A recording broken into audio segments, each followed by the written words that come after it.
Hello everybody, I'm Sean, and in today's video I really just want to answer a question of how does PTSD affect the brain? How does trauma affect the brain? And what really happens to the brain when someone undergoes trauma, when someone undergoes pain? Because I feel like it's important to raise awareness of what really undergoes, what a human being undergoes when going through trauma, when they've gone through trauma, or when they have PTSD, or when they have anxiety, or when they have depression. It's so much more than just feeling sad. It's so much more than just feeling low. There's so much pain that is caused and so much things that can happen, and one of the things that is not really noticed is that there is a lot of brain damage that can actually occur from even emotional trauma. Just by being made fun of, parts of your brain can be damaged or impacted and not function as healthy and as correctly as they should be functioning. And I feel like that is so important because it shows how dark trauma can be. And I really just wanted to talk about how the brain is affected by trauma, because trauma is so powerful. Trauma can affect us in many different ways that we may not even know of. So how does PTSD and trauma affect the brain? So there are three major parts of the brain that trauma affects and damages or impacts. When one human being undergoes trauma, three parts of the brain are damaged. One of these parts is called the amygdala, and the amygdala is an almond-shaped cell cluster that is located near the base of the brain, kind of right near your pineal gland. And it's a very important part of the limbic system. And when this gets damaged, the trauma that caused the amygdala to be damaged, the aftermath of that can be very severe, because the role of amygdala is to detect fear, is to recognize fear. That's the part of your brain that realizes, okay, this is what fear I'm feeling, right? So when the amygdala is damaged from trauma, the amygdala becomes hyperactive. And what this causes basically is that instead of a normal response to fear, a normal recognition of fear, the amygdala is damaged. So now when fear is recognized, it causes an exaggerated response of fear. And now people who undergo trauma, when this is occurring in their brain, that's why they panic. That's why they get they have fear of fear, which is like fighting fire and water, and it causes so much blockage. And that's how numbness in the body is created, because you just don't know what to do. It's essentially a mindfuck, right? So emotional trauma and trauma in general can cause brain damage and physical damage. So a lot of times when we're using our senses, like sight and sound,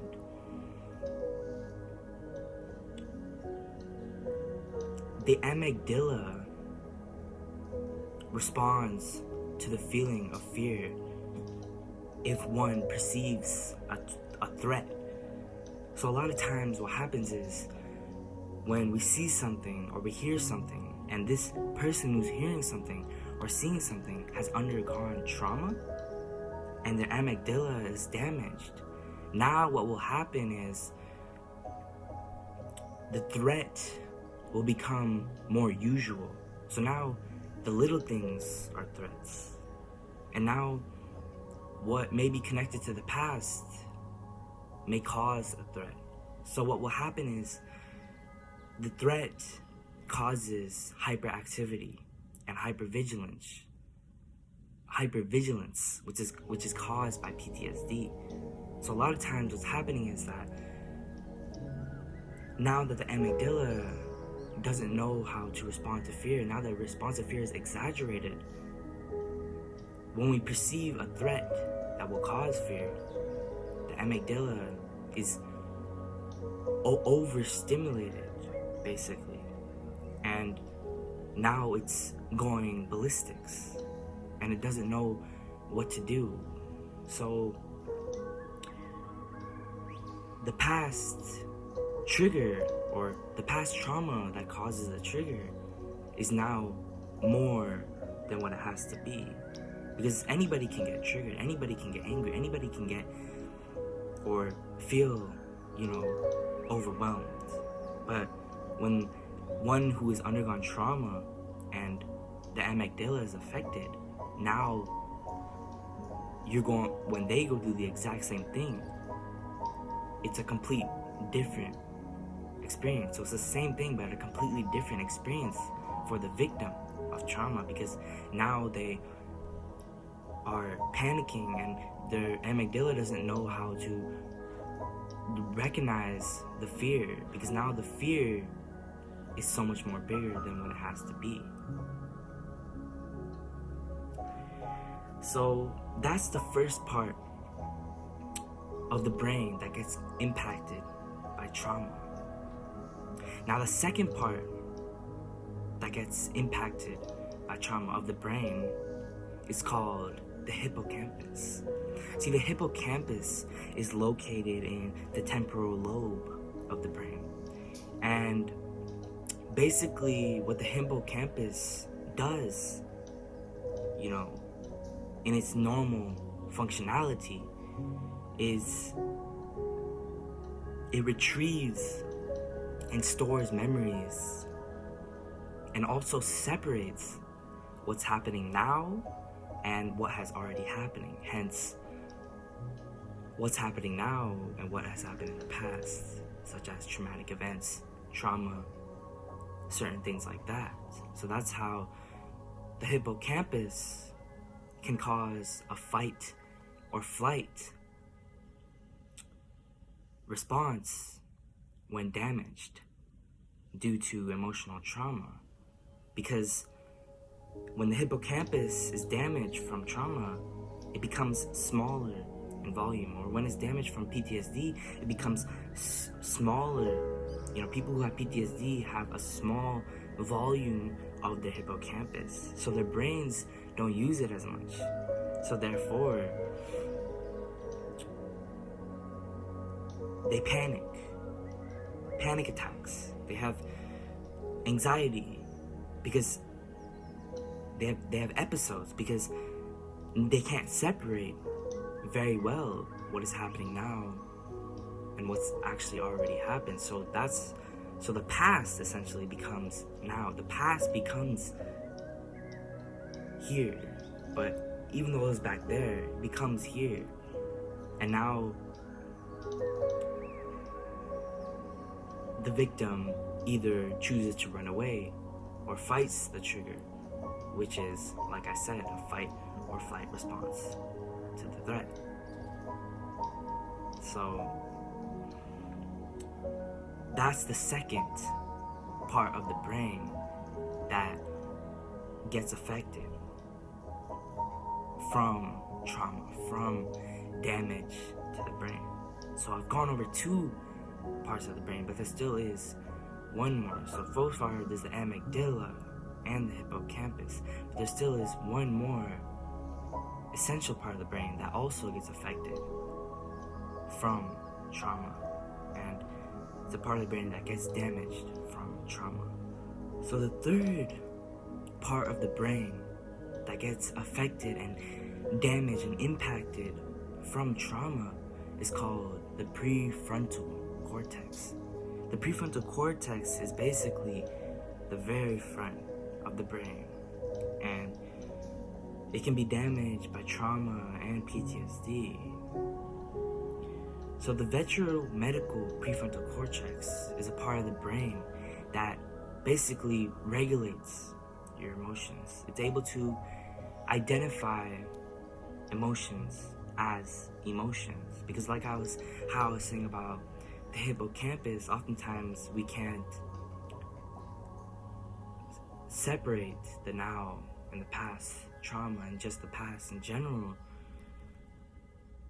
when the hippocampus is damaged by trauma. So for the prefrontal cortex, when it's damaged, oftentimes you can't regulate emotions as emotions, and you can't regulate and identify emotions as easily, because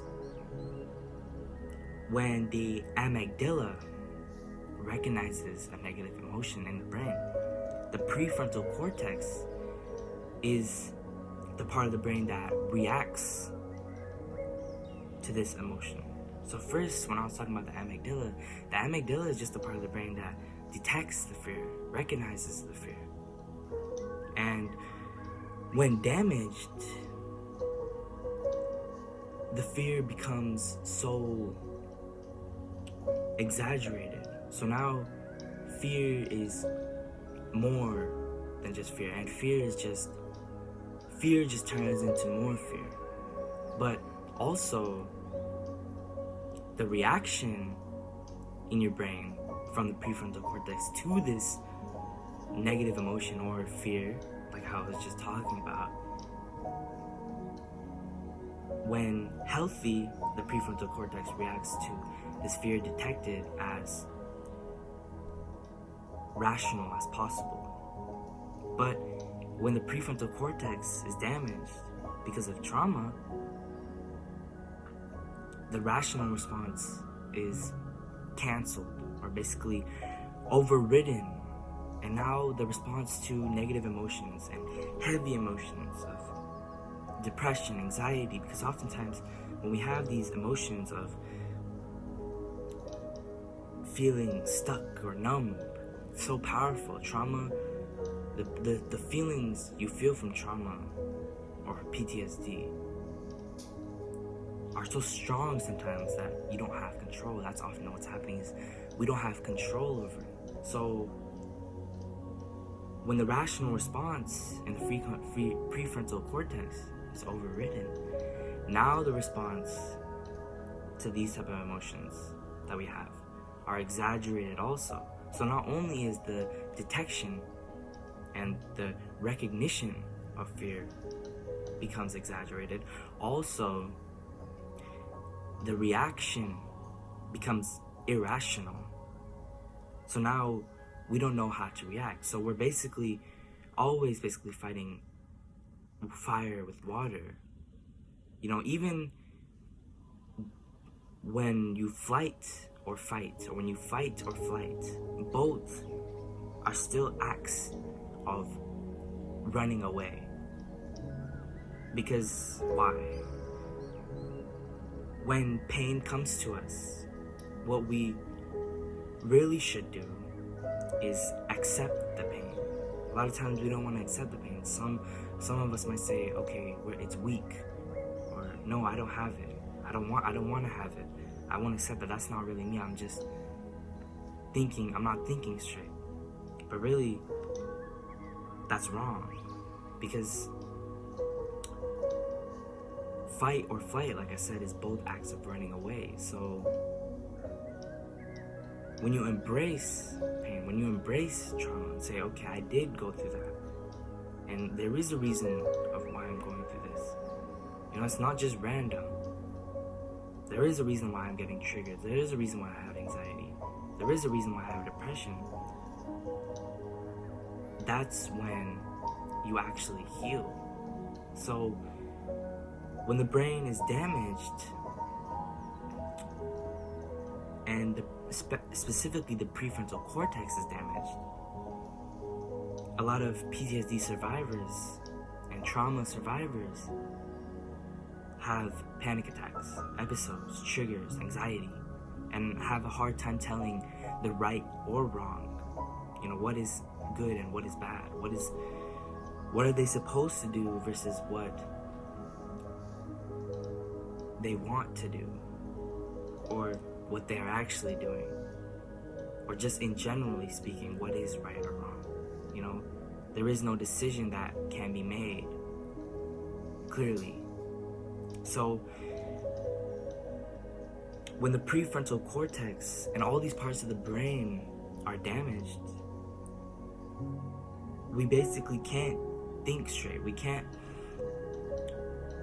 understand what is happening. Confusion arises.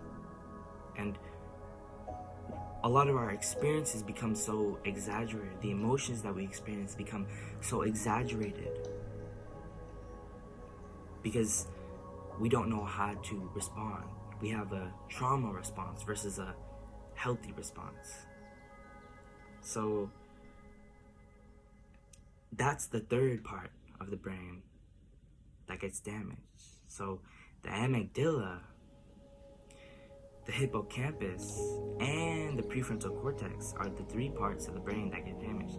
And what really is so kind of harsh to accept, but is reality, is that all three of these parts of the brain are connected. The amygdala detects fear, and the hippocampus is what allows people to separate what's going on and what's not, and it allows it to retrieve memories. And basically the hippocampus, when healthy, keeps the mind from confusion and traps like that. And the prefrontal cortex is what helps us respond to that fear that is detected by the amygdala. So it's all connected in the limbic system.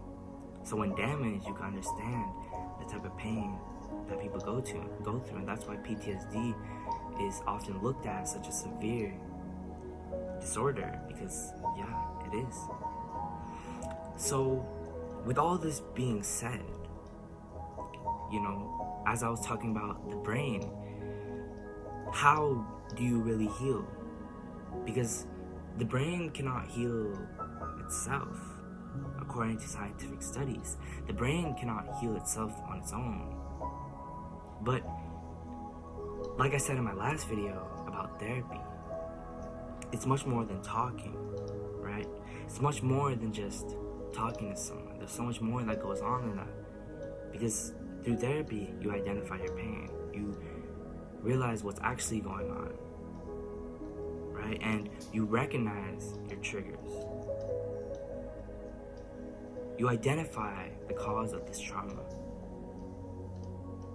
the cause of the PTSD, the cause of the pain. And then, once you do that, you will be able to heal your brain. So it really proves my point, because basically through therapy, you'll be doing the job of the amygdala. So you'll be healing your brain just through therapy, not even through medication. And that's why in my last video, I also said how therapy is a medication, because yeah, it can heal your brain itself.